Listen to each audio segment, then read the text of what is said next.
Eya Akwatia NP a omo frɛ Ernest Kumi a owini Akwatia seat no ewo NPP me kire osoro amane okuodin mu no me pacho type rest in peace ma me wate me pacho wodaya a wansore se owuo ekurade a enkwa entimi nye enti Akwatia MP omo frɛ Ernest Kumi Nyankopon ato ne nsa e de afrɛ no Nyankopon fa ne nsie jojo yenim sem repam no ye nyina ye behia e wa agya ne nsa nifa so rest in peace Ernest Kumi Akwatia man mo hyeden yenim se nyame ene hene ono ana ema ono ana agye.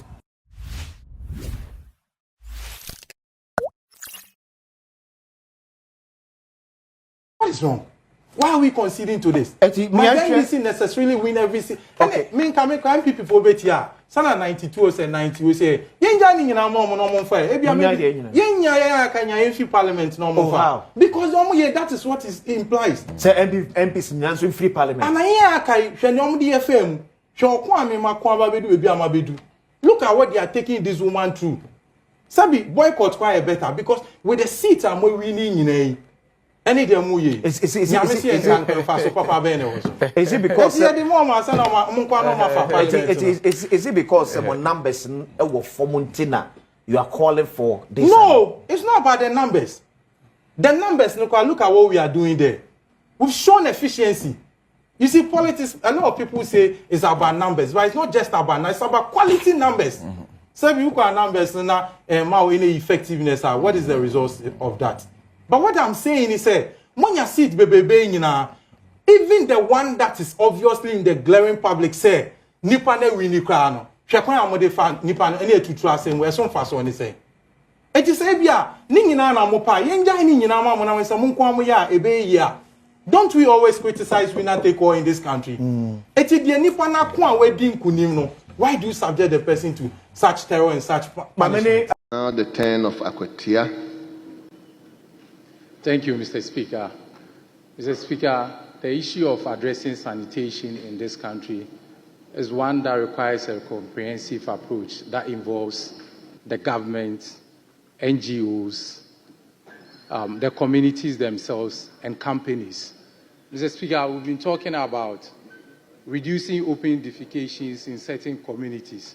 But the question that mostly we need to avert our minds to is that whether there's been access to these sanitation facilities that people are refusing to use them.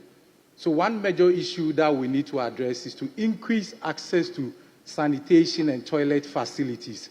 By increasing access to sanitation and toilet facilities, basically we'll end up reducing this open defecation.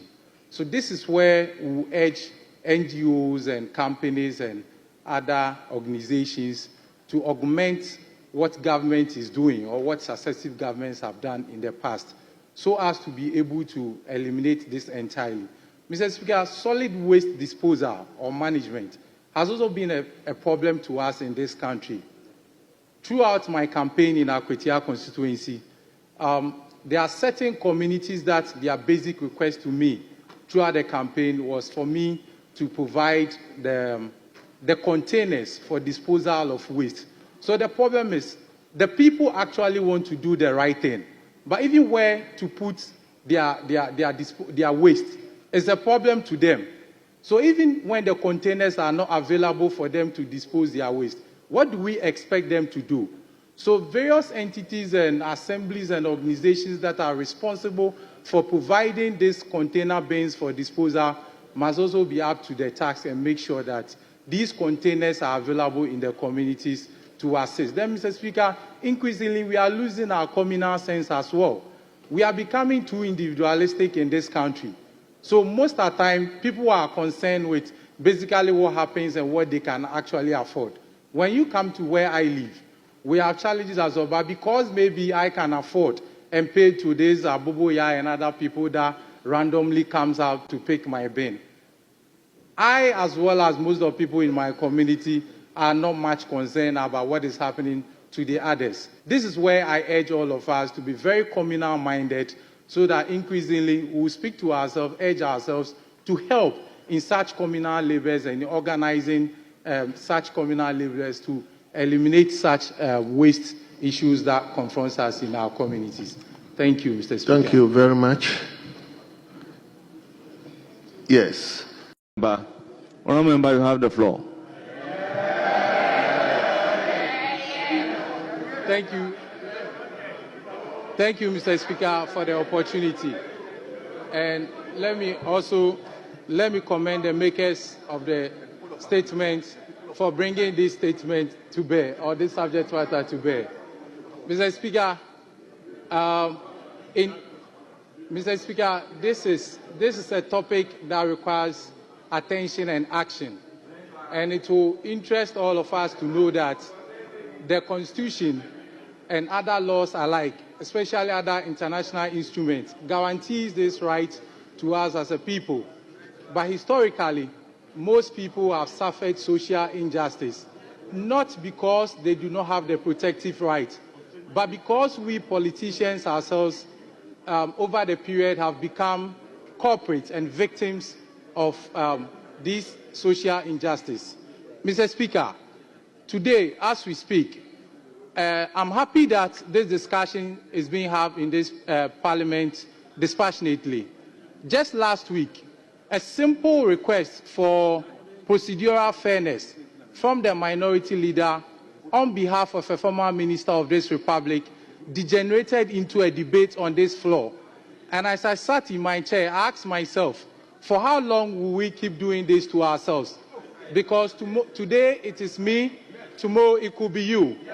And as we keep arguing along the way, I ask myself that if the Constitution guarantees that at least we need to be fair to ourselves, why can't we allow and ask for a simple procedural fairness to happen?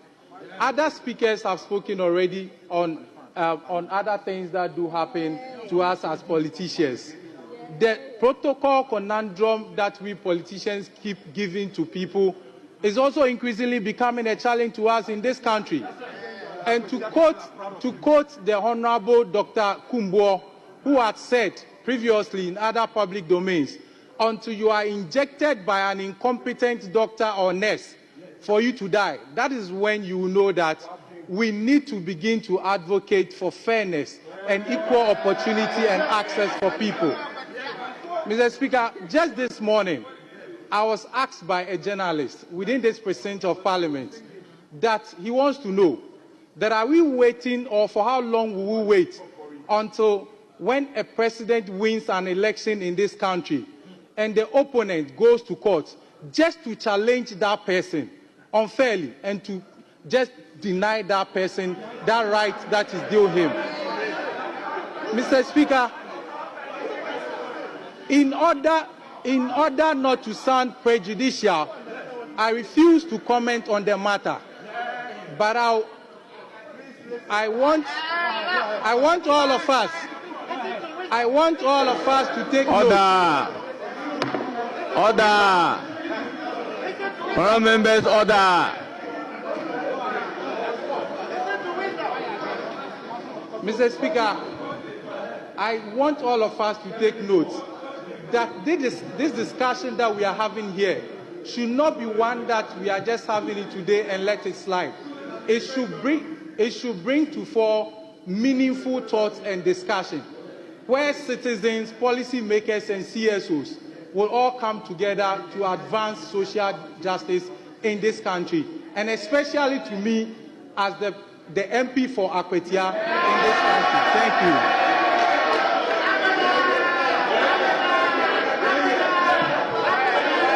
Honourable members, order.